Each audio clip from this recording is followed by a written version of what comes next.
It started on a night that felt borrowed from someone else's life. The city had just finished exhaling the day, shops pulling down shutters, buses sighing at stops, lights clicking on like cautious stars. I was walking home the long way, not because I had time, but because the short way reminded me of all the things I hadn't done and all the people I hadn't become. Halfway down Ashford Street, I noticed footsteps that matched mine. Not in the dramatic way movies teach you to fear, but in the small, persistent way that makes you tilt your head without turning. When I slowed, they slowed. When I crossed, they crossed. A trick of rhythm, I told myself. Cities echo. Minds play games. At the bakery window, where the glass still smelled faintly of sugar and yeast, I saw my reflection, and behind it, another reflection that was exactly the same. Same coat with the frayed cuff. Same tired eyes. Same scar above the eyebrow from a childhood fall I never talked about. The streetlight flickered, and the second reflection flickered with it. I turned. No one stood there. The street was empty, the kind of empty that hums. I laughed at myself, the sound too loud, then kept walking. The footsteps returned. They were closer now, intimate in a way that made my shoulders tense. I ducked into a narrow alley I rarely used. The alley smelled of rain and old paper. My breath fogged, then stilled. I waited, counting my heartbeats like coins. Someone entered the alley. He, or I, stopped a few steps away. The light from a single bulb painted us both the same pale yellow. We stood facing each other, a mirror misplaced. Up close, I noticed details I had never really seen before, the way the left eye squinted just a little more than the right, the faint tremor in the hands when held still, the posture of someone who expected to be braced against. I followed myself home, I said, because the sentence arrived fully formed and needed to be spoken. He nodded. I know. We didn't ask how or why. Those questions felt rude, like interrupting a prayer. Instead, we stood there, two versions of a life paused, listening to the city settle around us. You look worse than I feel, I said finally, attempting humor.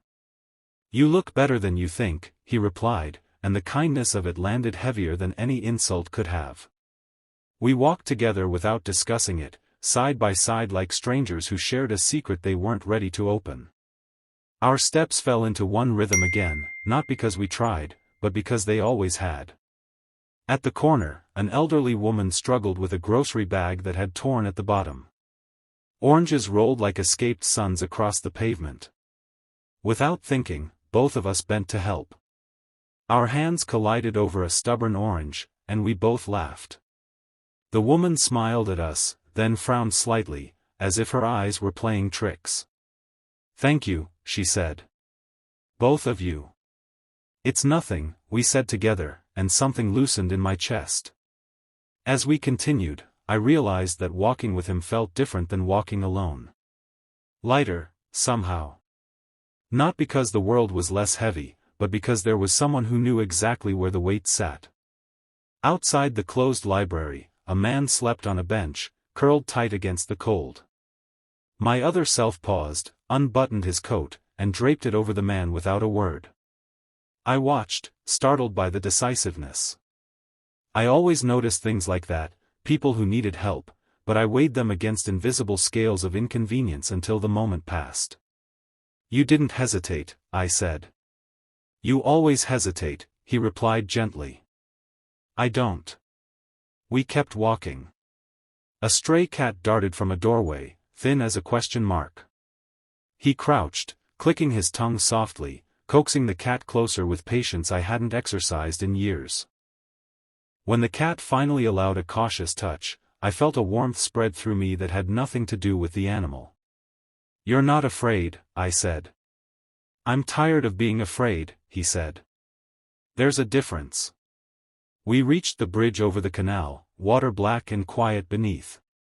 The city lights stretched themselves into trembling lines on the surface.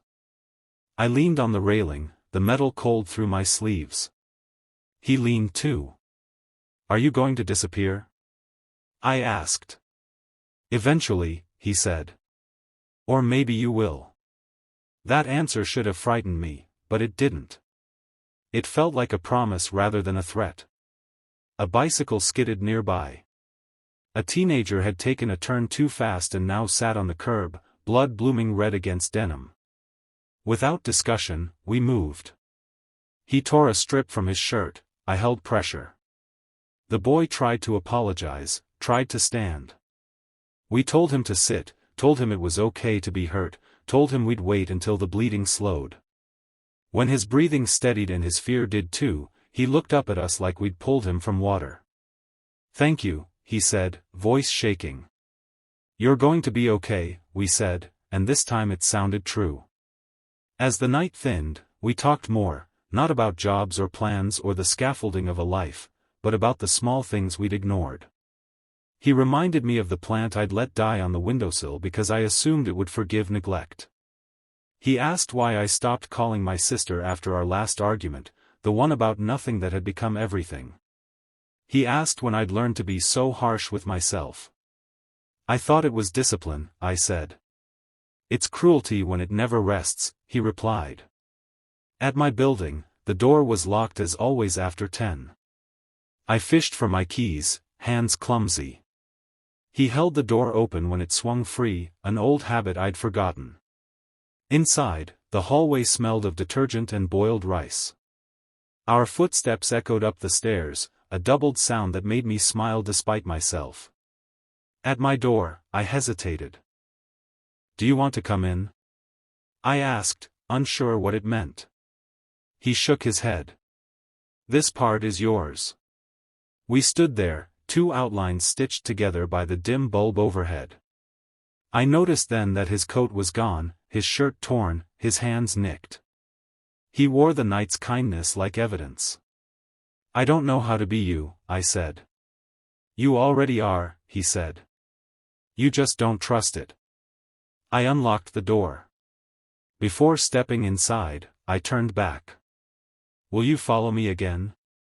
I asked.